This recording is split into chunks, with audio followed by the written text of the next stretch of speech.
And I'm Akira. And you're watching Dante's Boxing Nation. That was good. We know you have talked about the Bivol rematch next, but you've also said you hope Ramirez wins that fight. And if Ramirez wins that fight, you don't want to fight him because you're both Mexican. So at 68, the best fight looks like you and Benavidez. He's born in America. He's half Ecuadorian. So does he count as Mexican, or that fight can happen if in the future? I don't know.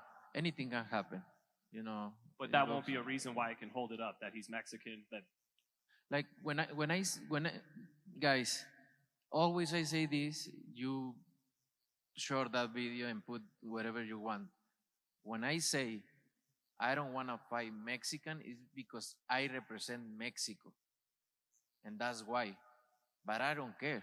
I fight anybody, and I fight my entire life anybody. What do you think? I don't want to fight with one Mexico or Benavidez.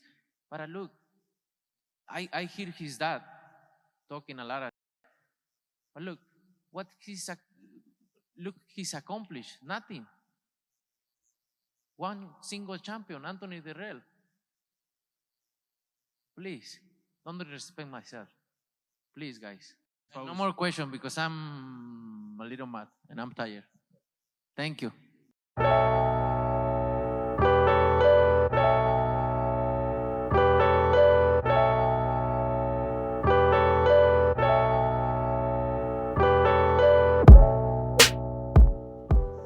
Dante's Boxing Nation, what's going on, guys? So, I've been telling you guys for years that the walls have been closing in on Canelo Alvarez. Well, I can tell you today, those walls have completely closed in. I mean, right now, Canelo, he almost has no room to even breathe right now. There's so much pressure for him to do the right thing. There was a time when Canelo, he could just repeat race fans' talking points on the internet or even in person. Fans would say the most ridiculous stuff. You don't have to fight any of those guys, Canelo. You don't have to fight Charlo, Andre, David Benavidez. You can fight whoever you want. Which the only time a fan would say that to a fighter is if he deep down doesn't believe that his favorite fighter can beat all of those threats. That would be like me telling Andre Ward, man, you don't need to move up and weight and fight Sergey Kovalev. Why you keep calling out Golovkin? You don't need to fight him. You already beat Carl Froch. You already won the Super 6 tournament. You don't need to take on all these new challenges. You can fight whoever you want. Imagine me telling Stephen Fulton, you don't have to fight Inoue. Man, look at all you've already accomplished at 122. Why would you even risk fighting someone like Inoue? Devin Haney has been chasing Lomachenko for 4 years. Imagine me telling Devin Haney within those 4 years, man, why are you going after Lomachenko? You don't need Lomachenko. There's other fights you can take. You can fight whoever you want, champ. That's not what we do. That's not what boxing fans do. Boxing fans encourage all of the biggest fights, regardless if you feel your favorite fighter may win or lose. Because at the end of the day, you really want to find out who the best is. And as a boxer, if you're telling people that you're the best, then you should be more willing than anyone else to go out there and take on the toughest challenges to prove it. And this is exactly what Juan Manuel Marquez was telling Canelo Alvarez in a recent interview that he just did. I just told you guys a minute ago that before Canelo Alvarez, he could just repeat race fans' talking points and no one was really putting pressure on him. But it's a new day. He thought this whole David Benavidez situation would die out. That's what Canelo thought maybe about a year ago. Now everyone is mentioning David Benavidez's name. So Canelo has been avoiding Charlo and Andre for like 8 years now. Now he has an even bigger threat. And when I say bigger, I mean physically bigger in David Benavidez. So we know Canelo, he's been recently using the excuse that he doesn't want to fight other Mexicans because he represents Mexico, right? But that statement made Canelo Alvarez look so bad, even Mexican fighters took it as a joke. I mean, just imagine if Sugar Ray Leonard said, I'm not fighting against any Americans. I'm not fighting against any other black Americans. Imagine if Muhammad Ali said that. And that's how crazy Canelo Alvarez sounds. So Juan Marquez, he really broke this situation down and gave Canelo Alvarez a serious lecture on why he needs to fight David Benavidez. And this is what he said. I'm going to go ahead and read the transcript, and then I'm going to play the interview in Spanish. Shout out to Gumaro for translating everything for me. Marquez starts off by saying, if you're scared, why are you getting into boxing, right? I think you have to analyze, and Benavidez didn't make his big fight because Caleb Plant didn't let him show off. He fought him well. He hugged him in a short area. He did ring him out well. I think it would be an interesting fight, but Benavidez has what it takes to make a competitive fight against Canelo Alvarez. Look, he is coming off of a wrist injury, and they are watching to see how he comes back from that injury. Now, guys, just for the record, Canelo Alvarez didn't have a wrist injury. He had calluses on his wrist removed. It's a big difference. Canelo claimed he had been dealing with this callus injury for like 2 or 3 fights before his last 2 fights with Golovkin and Bivol. So once again, according to Canelo, he was fighting with this injury, if that's what you want to call it.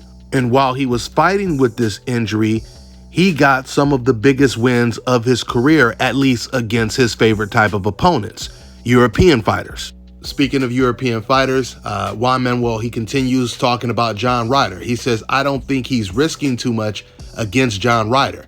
He is a regular fighter, medium to low level, but I think it is an important point to measure how Canelo feels, how his recovery is, how is he doing, and I think they have every right to do that kind of thing, not to try and then in September they will see which opponent would be important for the fighter from Jalisco.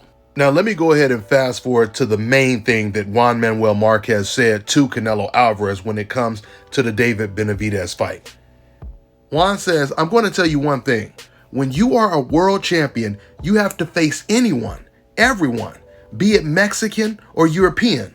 Now, Benavidez hasn't fought anyone. Look, it's my point of view as a champion. I would show the world if he hasn't had opponents like the ones I've had, it's going to be an easy fight, right? It will be an easy fight for me, and I will show them that he is an opponent that is not at my level. You see right there, Juan Marquez, he's throwing Canelo Alvarez's excuse in his face. Because Canelo, that's what he was saying before. At first, Canelo, he was saying, you know, David Benavidez, who has he fought? Then he changed the excuse to, oh, well, you know, I don't fight other Mexicans because I represent Mexico, right? So Juan Manuel Marquez is saying to him, okay, well, if he hasn't fought anyone, that means he's not on your level. So why don't you beat him up and show people that he's not on your level? Because that's the same thing Canelo Alvarez has been doing with a lot of his opponents. That's why he got in the ring with Avni Yildirim, right? Avni Yildirim was coming off of a loss. He was coming off of a 2-year layoff, right? He didn't really fight anyone. And Canelo knew that Yildirim was not on his level. That's why he fought him. This is why Canelo fought BJ Saunders. This is the reason why he fought Caleb Smith. This is also the reason why Canelo Alvarez fought Mexican fighters like Angulo, Josito Lopez, that was 2 weight classes smaller than he was, and Julio Cesar Chavez Jr. This is the reason why he didn't fight Mexican fighters like David Benavidez or Charlo or Andrade. And that was the point Marquez was making right there. So let's continue. Then Marquez, he says, I'll show you that he is not a fighter who is not at my level and I can beat him. And why not make the fight if he is a fighter who has not earned the opportunity to be there? He already earned it. He is the #1 and official challenger. Or did they put him there by magic? Nothing happens by magic here. I think the sanctioning bodies sees and classifies who they have to classify, and he is #1, right? He is there because he has won and has already climbed the rankings. But me as a champion, if I say that he is not a level fighter, I will show you that he is not at my level and I am at a higher level, and I will show you that you are not going to beat me. I think the most important thing, that's my opinion as a former fighter and a former world champion. End quote. There it is. Juan Manuel Marquez, he's making it very clear. If you're going to say someone is not on your level, then you're supposed to show they're not on your level in the ring. This is no different than when Canelo Alvarez said Demetrius Andrade is a horrible fighter, but then he fights Yildirim, and then he says he would be willing to fight Jake Paul. You can only pull off the same magic trick for so many times. Eventually, people are going to say, show me a new magic trick. Canelo has been using all these excuses to avoid the toughest competition, and now people are not buying it anymore. It bought him some time, but he's out of time now. And now this is what I mean when I say the walls have completely closed in, because no matter which direction Canelo Alvarez runs, he's either running into Bivol, Benavidez, or maybe a possible Charlo or Andrade or even David Morrell. So the house is completely surrounded. And the only thing Canelo Alvarez can really do is come out the front door with his hands up. The funny thing is that excuse that Marquez shot down of Canelo's, trying to say, well, the guy, he's not on my level. Canelo, he's not even using that excuse anymore because he's starting to realize the excuses are not working. Everyone keeps asking him, when are you going to fight David Benavidez? Like I told you guys before, maybe about a year ago when people mentioned Benavidez's name, and it wasn't even that many people mentioning his name, it was easy for Canelo to ignore him. He can't ignore him anymore. So according to Eddie Hearn, Canelo's next fight after Ryder will be against Bivol. There's no way Canelo is beating Bivol. So it's very hard for me to imagine him losing to Bivol and then fighting against David Benavidez right after that. So it looks like most likely he will end up losing to Bivol, or maybe he will bypass the Bivol rematch and take on a Berlanga or someone like that. But whatever he does after the Ryder fight, if he's not fighting against a Benavidez or a Bivol, then that means Canelo Alvarez is just starting his retirement tour.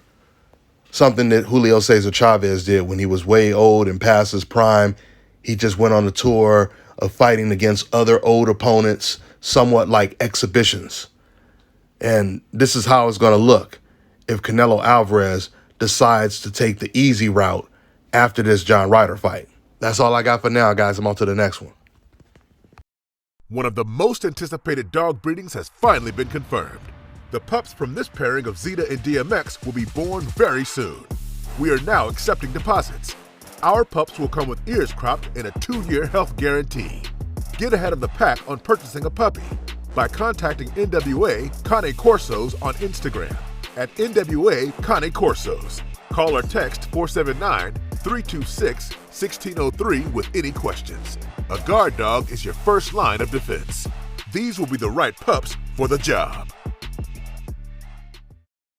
All right, now check this out, guys. If you're looking to repair eczema scars, burns and bruises, dark spots and blemishes, the fever blisters, diabetic ulcers, this right here is the perfect product for you guys. It's called Elo Diki Face and Body Oil. Athletes and top-ranking boxers, they're also using it after training to reduce swelling, inflammation, and to ease the pain. So get yours today. Go to elodiki.com, like them on Facebook, and follow them on Instagram. Let me tell you guys about Issa Israel Law Firm. It is a full-service legal practice based in Denver, Colorado, an emerging hub for combat sports and high-altitude training. If you're a fighter inside or outside of the ring and you need a law firm you can trust to fight for you, visit thefighterfirm.com or email help@iilawfirm.com. Legal representation is usually limited to plaintiffs or defendants in Colorado, but iFirm can help anyone in the world with trademarking their business name, logos, and U.S. immigration issues. This brother has been my attorney for a while and helped guide me through all kinds of business and civil issues, so make sure you guys go to thefighterfirm.com.